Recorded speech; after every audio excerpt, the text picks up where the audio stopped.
வணக்க மக்களே, welcome to the friends show. இன்னைக்கு ஷோல நம்ம பார்க்க போறது கர்த்தாவியா அப்படின்ற ஹிந்தி மூவி தமிழ் டப்பிங்கோட நெட்ஃபிளிக்ஸ்ல அவைலபிளா இருக்கு. சைஃப் அலி கான் தான் இதுல லீட் கேரக்டர் பிளே பண்ணிருக்காரு. இந்த படம் ஆர்டிகல் 15 அப்படின்ற ஒரு ஹிந்தி படம் வந்துச்சுல, கிட்டத்தட்ட அதே ஸ்டைல்ல ஒரு விதமான கிரைம் கலந்த கேஸ்ட் பாலிடிக்ஸை பேசக்கூடிய ஒரு ரூரல் டிராமா.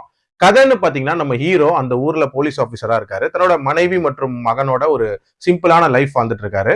நம்ம ஹீரோவோட தம்பி வேற ஜாதி பொண்ணை கூட்டிட்டு ஓடி போயிட்டான் அப்படின்ற மாதிரியான ஒரு தேடுதல் வேட்டை அங்க நடந்துட்டு இருக்கு. அவன் கையில கிடைச்சா அவனை இன்ஃபேக்ட் போட்டு தள்ளணும் அப்படின்ற மாதிரி அந்த ஊர் மக்கள் வெறியோட இருக்காங்க. சோ அந்த கப்பலை காப்பாத்துறதுக்கு நம்ம ஹீரோ என்னென்ன முயற்சிகள் எடுக்கிறாருங்கிறது ஒரு தனி பிளாட். அப்படியே பேரலா பாத்தீங்கன்னா, நம்ம ஹீரோவோட பாதுகாப்புல இருந்த ஒரு லேடி ஜேர்னலிஸ்ட் ஒரு சின்ன பையனால சுட்டுக் கொல்லப்படுறாங்க.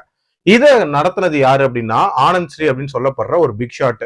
சோ அந்த ஆனந்த் ஸ்ரீ தான் தப்பிக்கிறதுக்கு என்னென்ன விஷயங்கள் பண்றாரு, அந்த பையனுக்கு என்ன ஆக போகுது, டுவர்ட்ஸ் த எண்ட் நம்ம ஹீரோ எல்லாத்தையும் காப்பாத்தினாரா, என்ன ஆகுதுன்ற மாதிரி நிறைய விஷயங்களை சொல்லக்கூடிய ஒரு படம் தான் இந்த படம். இந்த படத்தோட ஸ்டார்டிங்ல காட்டக்கூடிய அந்த லேடி ஜேர்னலிஸ்டோட எக்ஸிகியூஷன் இருக்குல்ல, அதுவே பயங்கர ராவா அமைச்சிருந்தாங்க அப்படின்னே சொல்லலாம். ஒரு நல்ல கிரைம் டிராமா பார்க்க போறோம் அப்படின்ற ஒரு ஃபீல் அது கொடுத்துச்சு. ஆல்சோ அதுக்கு காரணமா இருக்கக்கூடிய அந்த பையன், சோ அந்த பையனோட கேரக்டரைசேஷன் அப்படின்றதும் ரொம்ப ரொம்ப நேச்சுரலா இருந்துச்சு.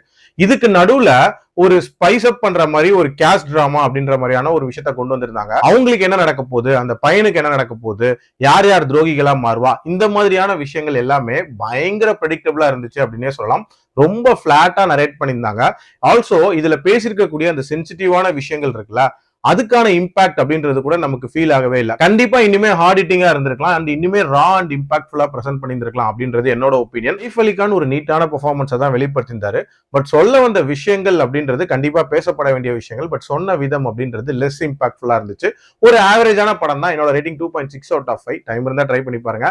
அடல்ட் கண்டென்ட்டை பொறுத்த வரைக்கும் கொஞ்சம் வயலன்ஸ் அப்படின்றது இருக்கும். மற்றபடி பார்க்கலாம். மீண்டும் அடுத்த விமர்சனத்தில் சந்திக்கிறேன். நன்றி, வணக்கம்.